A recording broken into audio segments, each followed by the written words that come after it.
Thanks for listening to High Education. I'm Amelia Day, lifetime educator and social justice activist recording from my studio apartment. Today I'm joined by Jill, a school counselor serving students in kindergarten through 8th grade in her Californian school district.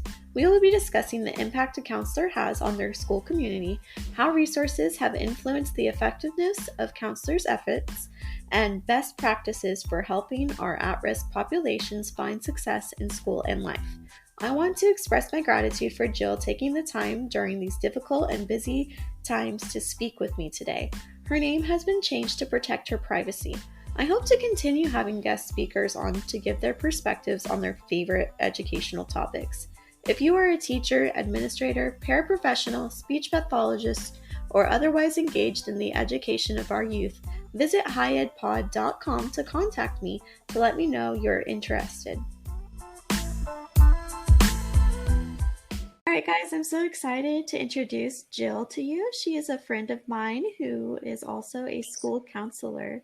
So Jill, if you could tell us a bit about yourself, specifically your professional background, but a bit about you personally as well.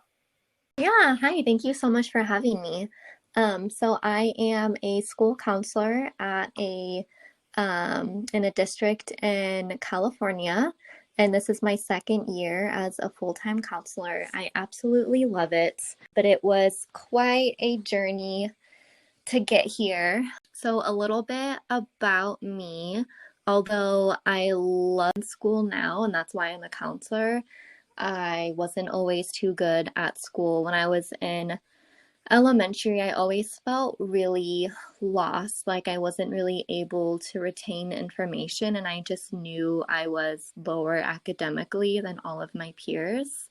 And that continued into middle school.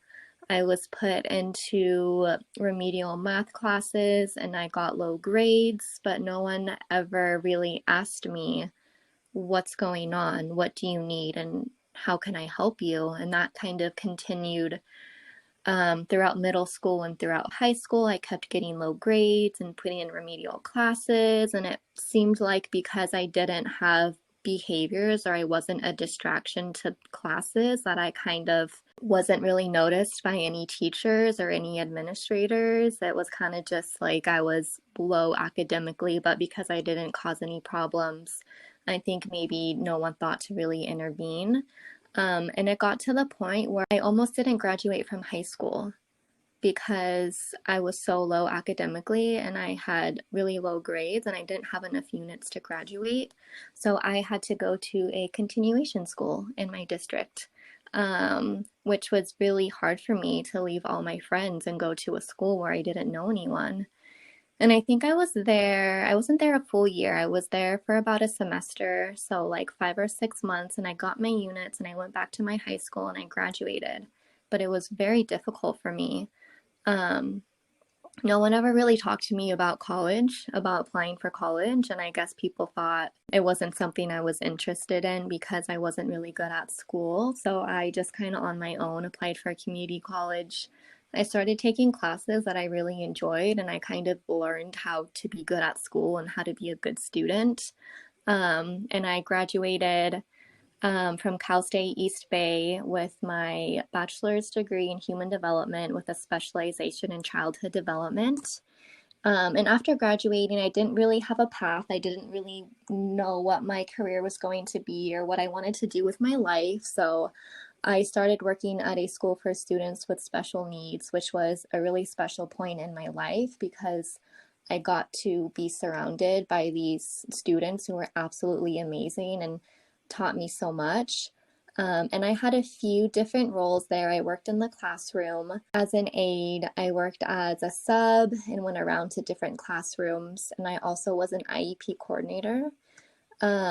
And during my time there, I just realized this is amazing, but I want to do more and I want to help more students than I am now. So I applied for a few different graduate programs for a master's degree in counseling. I applied for one school twice and got rejected 2 years in a row, which was really heartbreaking. I felt really defeated, especially because I felt my whole life I did I wasn't good with academics, so getting rejected twice was very, very hard for me. And I made one last attempt. I applied for a different school and I got in. And when I found out I got in, I just started crying and I was so happy and I couldn't believe it. And I was so excited, but I knew this is probably going to be the hardest thing I'm ever going to do. And it was the hardest thing I've ever done. I did the program for 2 years full time. I wrote my master's thesis on using cognitive behavioral therapy in school-based groups for children who have witnessed domestic violence. And writing that like 70-page paper was very, very difficult, but I did it and I graduated, and now I've been a counselor for 2 years, and I still, some days, I can't believe I am where I am. Wow, Jill, so that's a really amazing story. I'm so glad that you shared your background as a student from your young age, because I think that a lot of times those who feel pulled to work with students who are struggling are often the ones who overcame the struggles themselves. Speaking personally, I was diagnosed with dyslexia in second grade, and I'm so thankful that I was noticed and that I had great instructors who were able to catch me and who were able to give me the interventions that I needed, because I could have very easily have fallen through the cracks just like you. And you make an excellent point that it's often the students who are so quiet and don't cause behavior issues. Those are the ones who are not getting the services that they need, because a lot of times we're so overwhelmed by the ones whose behaviors are displaying a need for interventions. So I'm very encouraged by your story, and I feel like with your background, you are more likely to be able to connect with the kids you're working with on a deeper level. I'm really excited to get to talk with you today. My next question is, can you describe what a school counselor does in a public school?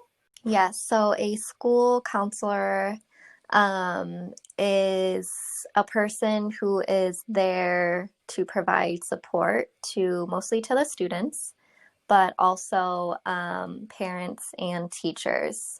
So for supporting students, I do a lot of counseling groups. So for instance, for kindergarten, I have an art therapy group. For like grades 2 through 5, I have a mindfulness group, a grief group, an emotional regulation group, a friendship group.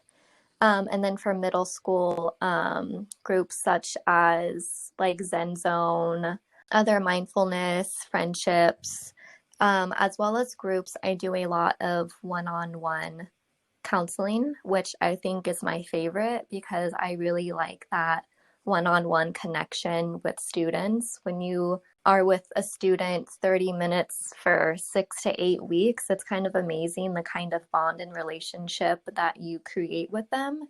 And I feel like it's definitely a lot easier for me personally to support students in a one-on-one setting, whereas groups is a little bit more difficult, but they also get that social interaction, which I think is really beneficial. So supporting students as well as groups and one-on-one counseling, I go into classrooms and do presentations. Our district focuses a lot on integrity and action traits, is what we call them. So each month, all the schools in our district focus on a single trait. So this month is responsibility, maybe next month is empathy, and after that is kindness and perseverance. So each month I create lessons designed, one for kindergarten through second grade, and then a different lesson for third through fifth grade, just because they're at different learning levels, and the ability to understand something like empathy is going to be a lot different for a first grader than it will be for a fifth grader. So I do a lot of those lessons. I also go in and I teach about mindfulness, stress reduction, and also teachers can always come to me and say, like, I have a few kids who are having problems with this, or my whole class is struggling with mindfulness. Can you come in for a few weeks and teach? So I really like that part of my job where I get to go into classrooms and I get to be the teacher for maybe 20 or 30 minutes. I also support teachers by doing consultations. So teachers will come to me if they have a student in their class who is really struggling academically, then I support the teacher with that. I also support them with social and emotional learning and support for students. So it's different now that we're doing online learning. But before COVID, teachers would be with their students, depending on if they're elementary or middle school, for 1 hour to 7 hours a day. So these teachers really get to know their students. They get to know what they may be struggling with at home, if they have a parent who died, if they don't get along with their parents, if they fight with their siblings, if they're depressed, if they have suicidal ideation. The teachers get all of this information that I don't personally get firsthand because I don't get to see them as much as the teachers do. So the teachers sometimes will bring that information to me, and then we work together to see how we can best support the student. And I do that not just with teachers, but with parents as well. So I have parents who reach out and say, my student is struggling with academics, or just the other day, I had at least 3 parents who I connected with whose children are either currently having suicidal ideation or one was 5150'd over the summer. Working with middle school students, there's a lot of suicide assessments that we have to do, which is such a difficult time for them. And especially right now with COVID, that's one of the main things we're working on. So I support students, teachers, parents in all those ways. And then I also facilitate meetings such as SST meetings, which are student study teams, as well as 504s, which are accommodation plan meetings. And all of that takes up a great deal of time. So there's other like small things that we do, but those are the basics of what we do as school counselors. Yeah, I can imagine that your time is fairly limited and that you feel scattered at times, putting on different hats throughout the day and fulfilling different Mm-hmm. roles. So I wanted to point out that I was really encouraged by the way that you talk about how you collaborate with families as well as teachers to make sure that we're meeting our students' needs the best that we can. I'm currently doing research on how to ensure that we have a healthy school community where it's not just the teachers and other staff who are really catching our students' needs, but all community members are involved, especially like the families that they're living with, but even like businesses and things like that. So it's really great to hear that you are kind of acting as a facilitator in this collaboration. That's really Mm-hmm. encouraging to hear. And you did mention something that I wanted to ask about. You said you had a student who was it 50-50? Is that what you said? Yeah, so it's a it's actually police code. It's 5150, which is an individual who needs to be transported to the hospital for mental health reasons. So that is something that often does happen in middle school and high schools, and I think not really a lot of people understand that that's the role of a school counselor. I think for many people, when they think school counselor, they think, oh, we help with scheduling and we kind of sit in our offices and wait for a student to come in who needs help. But we do a lot of suicide assessments depending on the outcome of the assessment and depending on how high risk the student is for self-harm or risk of committing suicide. We either, if it's low risk, we call the parents and we inform them. If it's medium risk, maybe we'll have the SRO come to the school and do their own assessment, which is SRO is a student resource officer. So they are police officers who work like in school districts. So they kind of like circle around to all of the schools in the district because we're calling them throughout the day. They're usually at the high school. If it is a student who is high risk, meaning they have the means and a plan to kill themselves, then we call the police. The police will come and they will transport the student to the hospital to be under evaluation. Okay, thank you for clarifying that. Mm-hmm. And we'll talk more about suicide and different ways that counselors and teachers can help later on in the episode. For now, my next question is, what was the biggest issue that you feel was impacting your profession before COVID-19? That's a really good question. I think kids these days have just so much going on. Things that maybe you and I didn't have when we were in school. Like kids have phones now and they have iPads and they have access to Instagram and TikTok and they have access to all these really crazy violent video games, and you can basically search for anything on the internet. And I think it's really hard for these kids because their brains aren't fully developed, and it's hard to understand what is wrong and right, what is good for your brain to consume and what is unhealthy for your brain to consume. And new things are really interesting, especially at that younger age for elementary and middle school students. And I just think it's really hard for them, and I think it's really confusing. And I think that's definitely a big challenge that school staff and school counselors are having, is that they just have so much access. And I think it's confusing for them. So I think that's one of the major challenges.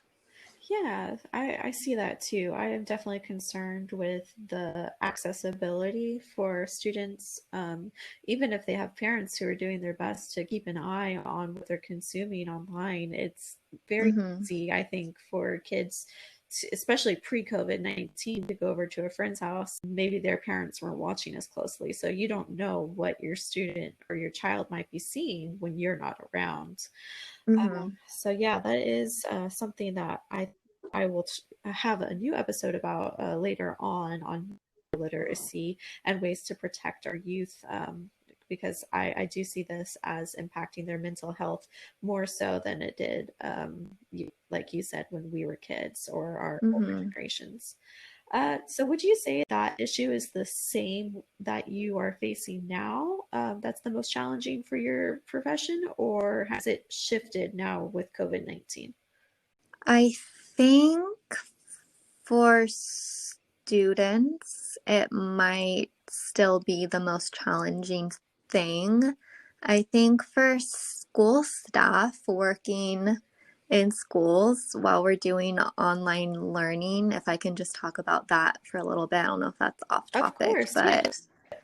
it's just, it's extremely difficult and it's different. And technology is hard, and I don't understand technology. And it's just, I think people who don't work in schools or know people who work in schools maybe think, oh, teachers are just working from home and they probably work half days. And I hear, on the news, people saying, like, we should get our tax dollars back. These teachers aren't doing as much as they were when they were teaching our students face to face. And I just wish people could get like a glimpse of what it is like to work in a school during COVID. It is insane. I am working way more hours than I was when we were in face-to-face school, when we were all at school. It's incredibly difficult to get students to attend online. I think attendance is a really hard thing right now because when we were all in face-to-face school, it was, if you showed up to school, you were there. If you didn't show up, you were absent. If you were late, you were tardy, and it was simple. But now it's, oh, I tried to log on, but my camera wasn't working or my Zoom wasn't working, and I kept getting kicked out. Or if students don't have their cameras on, teachers can mark them as tardy or absent.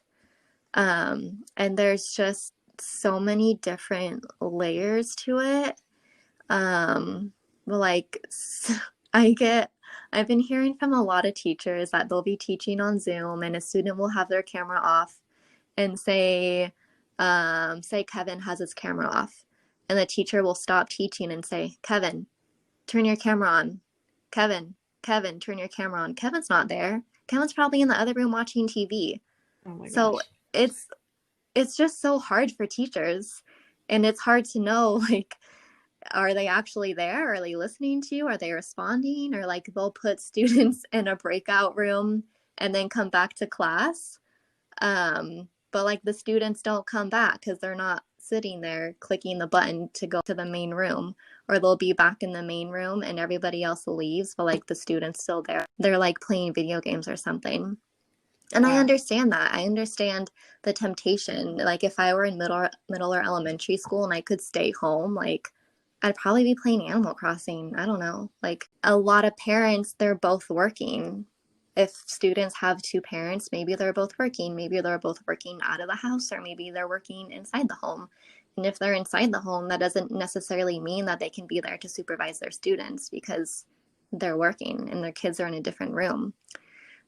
So we actually had a student that was found unconscious on the floor. His parent walked in and not sure how long he had been there. So that's why we're really stressing you need to have your cameras on because your parents aren't supervising you. So your teacher can supervise you and make sure that you're okay, but only if your camera's on. Wow, that must have And been then I so know scary. yeah, and a lot of students, I think, don't want to have their camera on because they don't want people to see the inside of their house. And we have a lot of very well-off families where our school is located, and then we also have families who are in the low-income housing apartments. So maybe the students in the low-income housing apartments don't want the other kids to see what the inside of their home looks like. So there's just so many layers and so many factors. It's just very difficult. So I get upset when, I hear people say like the schools need to get their stuff together. Like these school districts are amazing. My school district is amazing. We had, we didn't have any notice. We were told on a Friday afternoon that we were going to be gone for 3 weeks. Hmm. And now it's been, I don't know how many months. And then teachers had no prep. They had to start working. They were told Friday, we're all going, we're not coming back. And then they had to start teaching online Monday. So I feel like sometimes teachers in school districts during COVID, they're not getting the credit that they deserve because it's extremely hard and we're doing the best that we can. But I feel like our best isn't enough. So it's difficult. Oh, I definitely agree with you. Like, I've heard the saying, we're building the airplane as we're flying it. And I definitely believe this is true of anyone working in education world right now, or probably working in the medical field as well. So it's just incredibly frustrating to me that the number of people who don't see the amount of work that you guys are putting in right now. I wish that we could definitely require that everyone just spend a day like observing what it's like in these difficult fields because we need to have a level of empathy and a level of grace when we're talking about and with our schools. One of the main things that I am worried about is the way that this is going to affect the school image with families, because a big part of working with families is building that trust. And if that trust is broken throughout this time with COVID for reasons that are out of the school's control, I just worry about the effects it's going to have on future with our schools. Yeah. Yeah, that's an interesting thought. Yeah. So, Jill, besides supporting students, a big part of the day for school counselors I've worked with has been supporting teachers. And you talked a little bit about how you do social and emotional lessons, and you also partner with them with specific issues that the teacher is seeing with her students, and that you've been a resource for staff. Do you support the staff at all with things like secondhand trauma? Yeah, so we do. We have had the district I've worked in, we've had a lot of loss the past 2 years. Last year we had three students die in a car accident from the high school.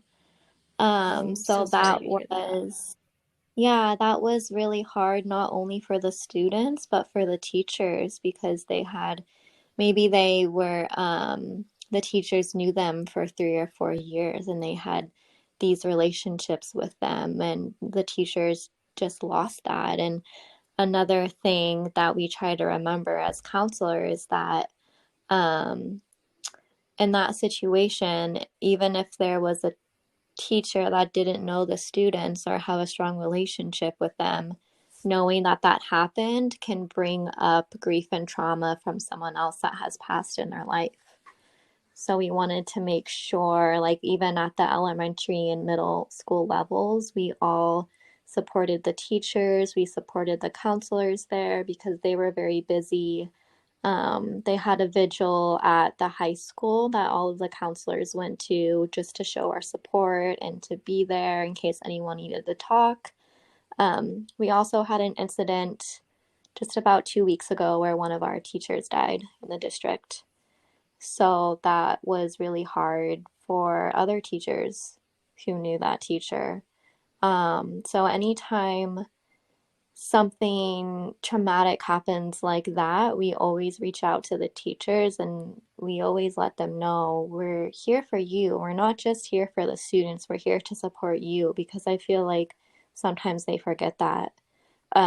So sometimes just at the bottom of my emails, I'll always say, like, I'm here for you as well if you need anything, because I feel like some teachers think they can only connect with us if they need support with a student, but we are, um, at the school to support everyone, students, teachers, staff, parents. We're just there to help whenever needed.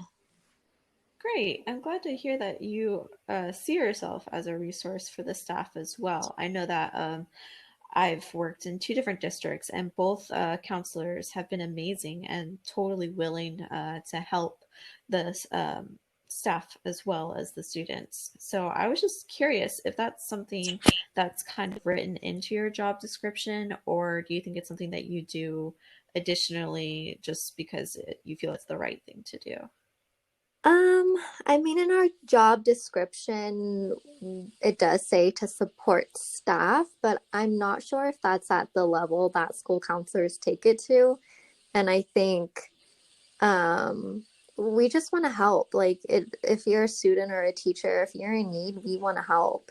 So I think we maybe go a little bit farther than what is written in our job descriptions, but we know that teachers can't be good teachers if they are carrying around a bunch of trauma or if they are very anxious or sad or upset. So we want to make sure that they're taken care of and they have the support that they need. Great. Well, as a teacher, I definitely appreciate the role that counselors take, and they have definitely supported me in my career. So my next question is kind of a follow-up on this one. I've seen headlines for the past couple years on a shortage of school counselors in some areas of our country due to funding issues. Like I know that California was definitely pushing to gain more counselors in Oregon as well. So in an ideal world where funding wasn't an issue, what do you think would be the best possible student to counselor ratio?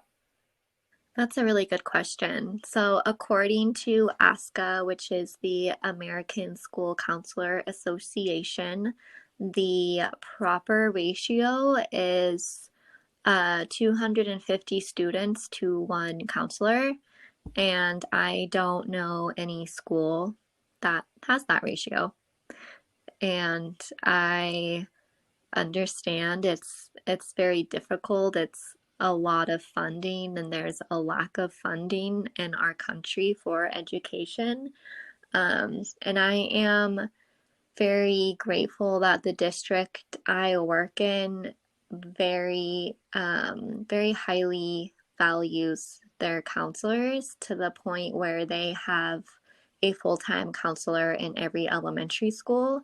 And you would think that, that's normal, but it's really not. Up until 2 years ago, each elementary counselor was part-time at each school.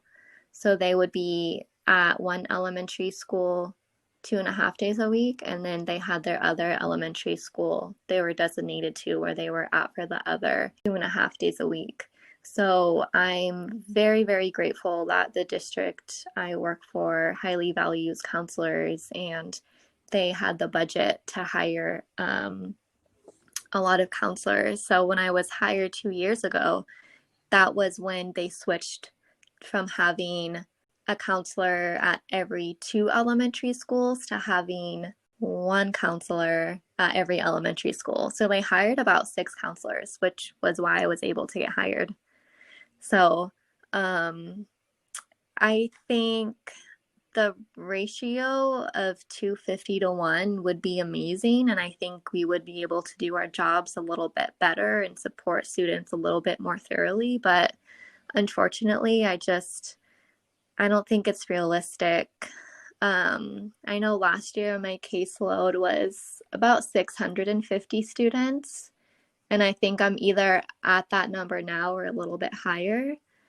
Hopefully in the future, we start to see more counselors in some schools so we can really, really support students in the way that we want to. Because when students have a calm nervous system, they are able to learn better and they're able to be sitting in their seat and they're able to retain information. And that's kind of the foundation of our job, is that when we help students with social and emotional aspects of their lives, that they are able to focus more on academics. So I'm hoping in the next few years that other school districts will be able to have as many counselors as we do. Yes, I definitely hope that as well. And unfortunately, it's not just counselors who are overburdened with caseloads. I know that the last school that I worked at, due to some very unique situations, we only had a principal for one out of our two elementary schools. So she would spend 3 days at one school and two at the other each week. Wow. And it was exhausting for her. And the Mm-hmm. counselor definitely had to step up and take on more administration work, which Right. impacted their ability to do their job. So, funding is something that I think is really a big issue in our country. And obviously, with COVID-19 causing layoffs and the economic downturn that we've had, I'd be interested to see how progressively we can start giving schools the resources that they're going to need. Because I don't know if you've read very many studies. I'm sure that you have as a counselor, but I've been reading some studies just showing the numbers of students living in trauma, how it's growing so quickly with COVID. And Mm-hmm. so I just see the need for counselors. It's just growing so fast right now. Yeah. And it's going to be interesting to see just how um, COVID-19 really affects the social and emotional well being of our students and our staff. So, thank you for all of the hard work you are obviously putting in, and all of the counselors. I want to take the time to really shout you guys out because you guys are doing amazing. Oh, thank you so much. Yeah. So, a big part of what I address in this podcast is actually social justice. So, what is your perspective on the Black Lives as a counselor? As a counselor, I think the Black Lives Movement is amazing and it's so important, and we all need to be paying attention and we all need to be listening. I think it's just very unfortunate, the circumstances that led to this movement. That this movement even needs to be happening is very disappointing, that we needed to wait for George Floyd to be killed to be able to all stand up and come together and try to make change happen. Um, and I know at our school district, it wasn't until this movement started that we are talking about gaining and incorporating like social justice and um, uh, cultural equality curriculum into our classrooms for K through 8.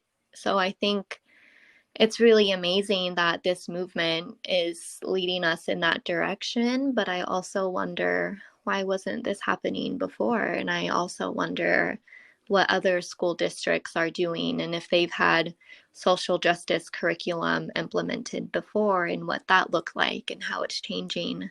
So I think the movement is very necessary, and I'm glad that it's still going strong, even though it's been a few months. It's just very unfortunate the circumstances that had to bring about this. So I'm really excited to see. Hopefully, next year we'll be rolling out some social justice curriculum for our students. Excellent. And I know that this might be early on for your school district specifically, but do you guys know any specific curriculum um, programs that you're looking into currently? Um, no, not that I know of. I know we haven't had those deep conversations yet in length. I think our district social worker is aware of some curriculum that we might be able to use. So I think we just really need to, as a district, set aside that time and figure out what our goal is and kind of find a way to implement that using the correct curriculum to make sure that our students become well-rounded human beings.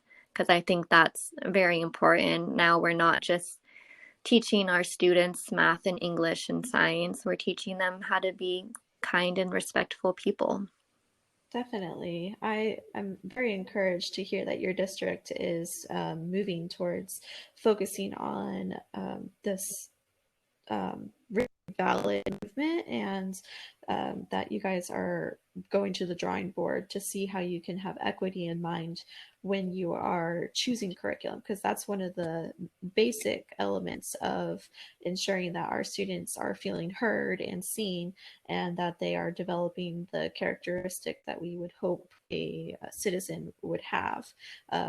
And since you brought curriculum, I do want to take this moment to shout out a great resource that maybe would be helpful for your school district. It's called Reading with Relevance, and you can go to readingwithrelevance.org, and they actually have book studies that teachers can use. And this is for social and emotional learning, but it really ties nicely with English language learning, or English language arts, excuse me. So it's just something that you might want to look out for. I mentioned it in my last episode, but I just wanted to bring it up again. They have different book studies for like The Hate You Give and Ghost Boy and all of those. Mm-hmm. I will definitely look into that. Thank you for the recommendation. Of course. The next topic I wanted to discuss was often teachers feel the urge to become a fill-in therapist for their students because of how we were talking about your caseload is so high, and we just were seeing is happening with our students in all the time. So it's very natural, I think, for teachers to want to help their students in any way that they can. But since we're not trained as therapists, obviously we have to be really careful with any recommendations we make for students or their families, and making sure that we are consulting counselors.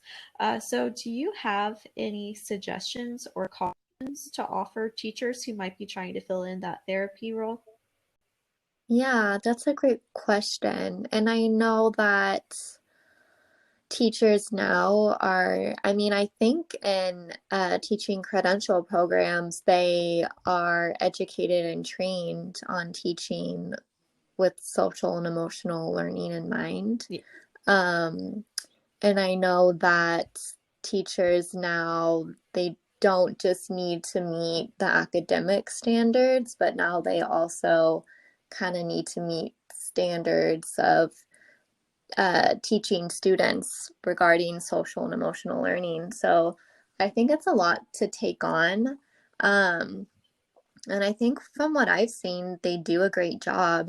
Um, I guess my suggestion would be instead of giving advice, what you should do is simply validate their feelings. And I know it doesn't sound like much, but I think when you start going into the area of giving advice, it can get really, really sticky. And even as a trained counselor, I shy away from giving advice because that's not really my place.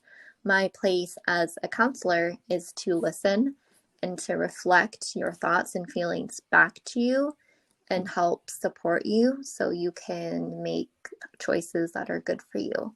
So I think for teachers, if they want to help their students in that role, instead of giving advice, just reflect their feelings back. If a student comes to you and says, like, I just don't want to go home, like my parents are really mean and it makes me scared, and you can just reflect back to them, you don't want to go home because your parents are mean and that makes you feel really scared.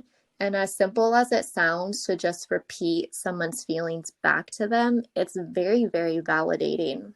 Even when people do that to me, like when I was in grad school and we had to kind of, do therapy on each other. And it's just very validating when someone reflects that back to you, when it's like they understand. So I think for teachers, that might seem like a very simple thing that doesn't make a difference, but it really does. And I would say, when in doubt, refer to your counselor or school psych, or go talk to your counselor or school psych before giving any suggestions or advice specifically regarding mental health, either with students or parents, just because it can get sticky. So just stay on the safe side and just go consult with a counselor or school psychologist. Really excellent advice. Because I know my last year of teaching, I found myself in situations where students were telling me things that were concerning to me, and I wanted to fix the problem right then and there because it's very easy for the relationship between a student and a teacher, especially when they're at a young age, for it to become more than just academics. Like you get very um, like invested in that student's life. So taking a Mm-hmm. step back and talking to the counselor, I think, is always a good step before intervening. Um, Right. so the next question is, we know that suicide has become increasingly more common for students, especially in the 14 to 24 age group. I've seen students as young as second grade killing themselves, so it's not something that's just with that middle school, high school age group. And according to a study I've read, suicide rates for adolescents has doubled since the 1950s. So, do you have any advice for teachers and counselors to assist students who are dealing with this issue, like early warning signs? Um, yeah, that's a really good question, and it's also kind of a difficult question to answer because from what I've seen, students kind of present signs differently. And you mentioned that, we're seeing younger students talk about suicide, and um, it's very interesting how they even have that vocabulary. I was talking to a teacher the other day, and she's like, I just don't even know how this student knows these words. Like, who is in second grade and knows what suicide means? Like, it's very strange. And I think that goes back to earlier when we talked about exposure and how maybe it's from movies or TV shows or video games or online chatting that these students have these understandings of things that they probably wouldn't hear of until they were at least in middle school or high school if it wasn't for all the exposure. For warning signs, it can be a little tricky.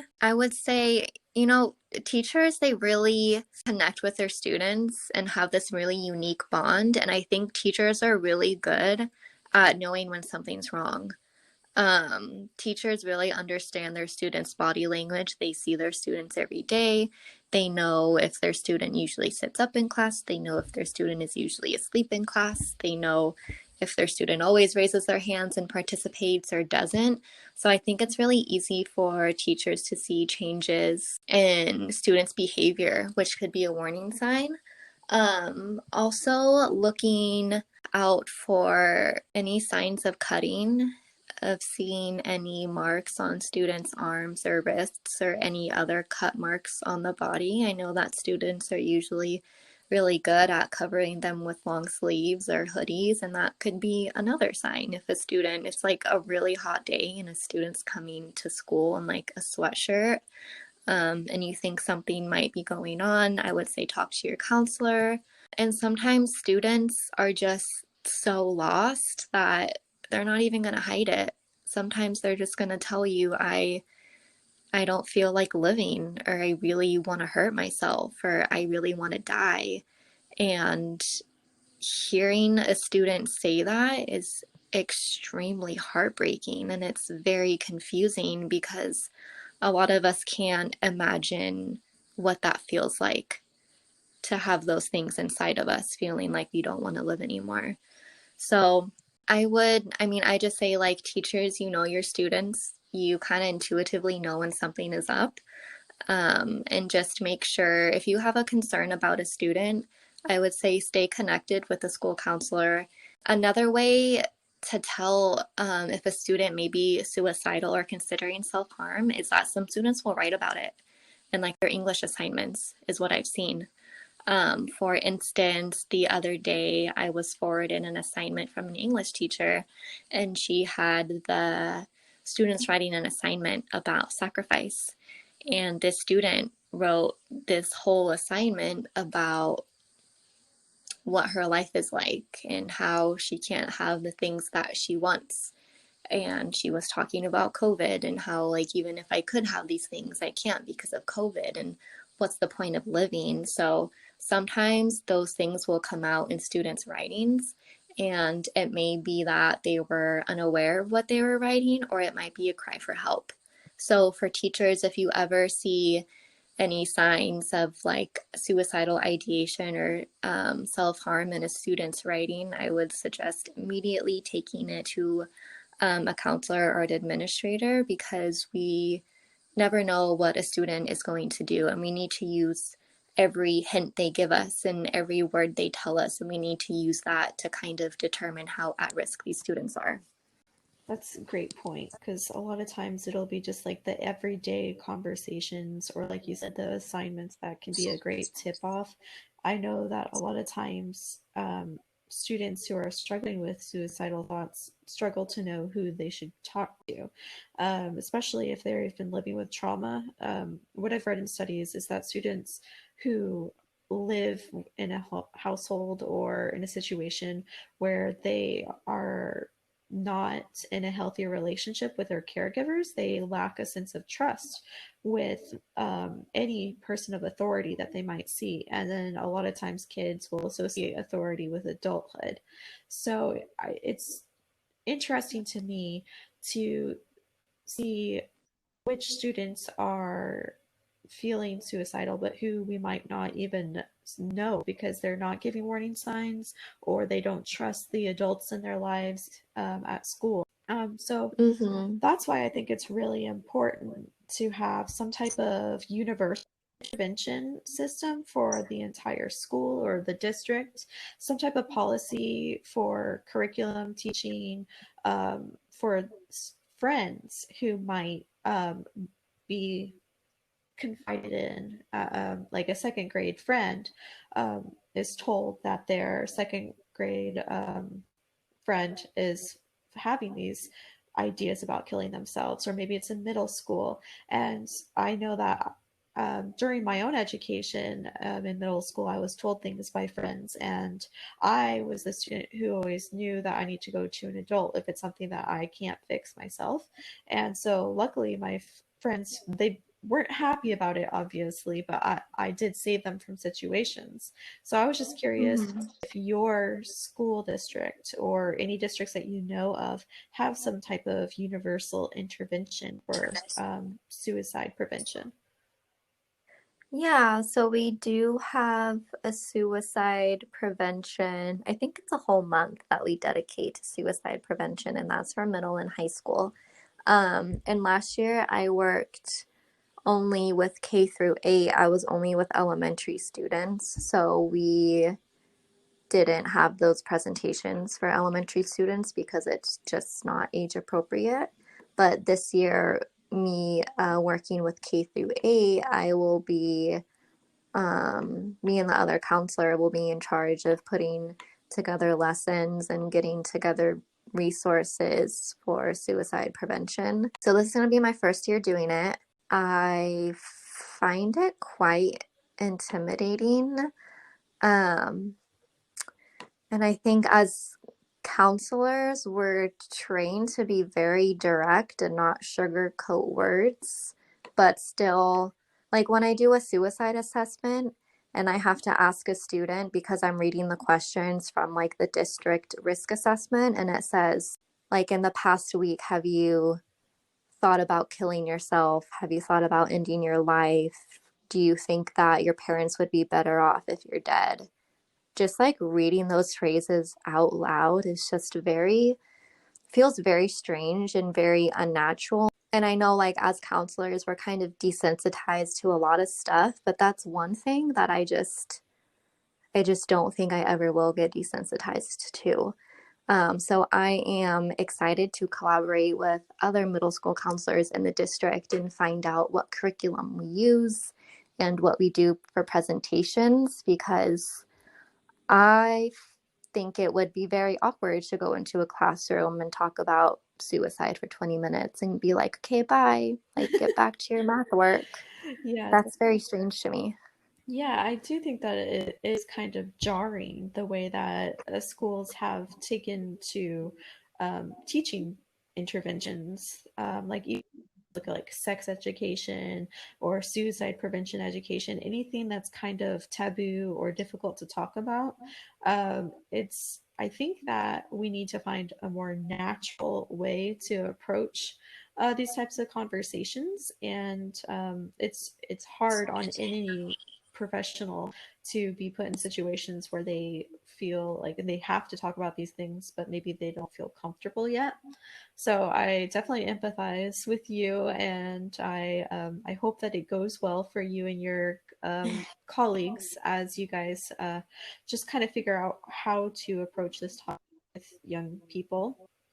Mm-hmm. So I've been reading a study about a universal and then a targeted intervention approach. And the universal approach sounded more like it was embedded with curriculum a bit more, and it was more of how to take care of your community and how to take care of your peers. And maybe it wasn't verbalized so startling for the students. Like it never Mm-hmm. mentions killing yourself, but maybe it talks about, is your friend being withdrawn, or are they not wanting to play with you as much as they used to? Just that way we can have their peers also observing and looking for those signals that maybe something's not okay. Maybe it's not suicide, but something's not okay. Mm-hmm. So I would be interested to see if any type of curriculum like that is presented or produced. And if I find anything like that, I'll definitely send it your way as well. That would be great. Thank you, Jill, so much for being willing to talk with me, and for those who are listening to get an insight on what it's like to be a counselor. Is there anything else that you wanted to touch on that maybe we didn't get a chance to? No, I don't think so, but I just want to thank you so much for having me. I know that when we're really passionate about what we do or something we have in our lives, we just want to talk about it and share it with people. So I want to thank you for giving me that outlet to share what I'm passionate about.